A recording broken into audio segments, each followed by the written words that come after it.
Hey, Pete, any lineup changes? No, same lineup. Dadonov last game, he seems to have a knack for knowing when to lean towards the offensive side of the ice. Yeah. How difficult is that in the playoffs when one mistake can kill you? And then two, how important is it to what you want to do? Yeah. Yeah, he fits with what we want to do. You know, I've known the player for a long time, coached him when he first came into the league in Florida. And my first job, we basically were rookies together. And then he went back to Russia for a while, but he's just a really good pro, and he's built for the playoffs. He's exceptionally strong on his feet, you know, low base of gravity, hangs on to pucks, and he does have great timing in finding holes, you know, behind the defense. So, yeah, I'm a big fan. He's a big part of what we're doing here. Philosophy, too, it just seems like it helps maybe keep the gap a little bit looser for their defensemen and make them aware that at any point in time something could happen. Yeah, I mean, yeah, we're not going to get into technical part of what we're trying to do or things like that, but it's definitely a piece of what some of our forwards have the ability to do for sure. If you're going to be aggressive, then, you know, that's always got to be in the back of your mind. Morning, Pete. Hey, Pierre. Bit of a gong show in some of the other series in terms of the shenanigans. This series has been very disciplined from both teams. You know, even with Jamie Benn's big hit in Game 2, it didn't create anything else. What's your sense of these two teams focused that way? Yeah.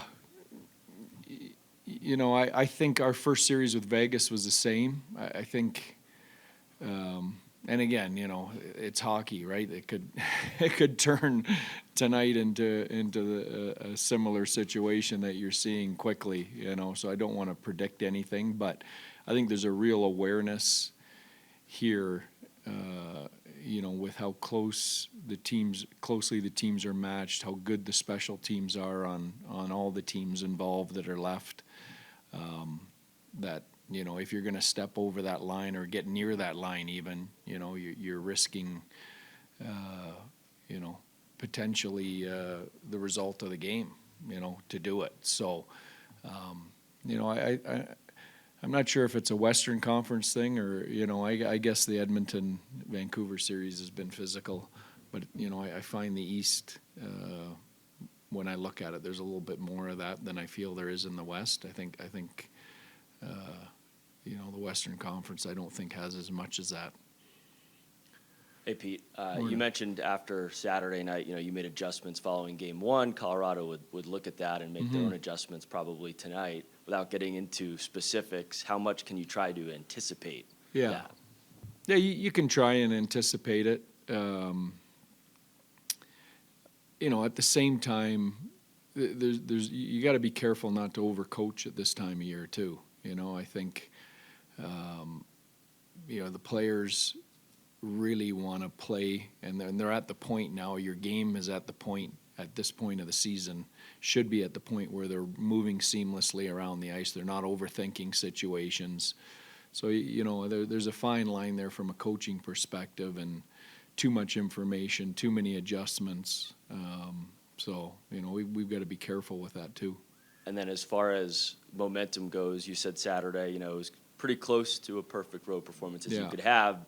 But how much can you look back to your own history of just being down 2-0 and coming back, you know, against Vegas to kind of tell your guys, don't. Oh, for sure. I mean, we're not, you know, this series is a long way from over, and there's a lot of heavy lifting left to be done, you know, before either team goes home. So, you know, it's a good step. It's nice to be up early in a series. You know, we haven't been. The Vegas series, we're obviously down 2-0. So, but we know the opponent. We know how good they are. We've got a tremendous amount of respect. You know, we know they're going to throw everything at us tonight here like we would if we were in that situation and did against Vegas. So, you know, we know what we're up against.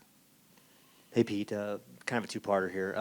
I just want to see how beneficial is it to bring AHL players up and just have them watch and learn just what it's like to be in playoff hockey? And then can you think of a good example of maybe someone over your career that you're like, wow, they came in and watched and learned and they just became a monster? Yeah.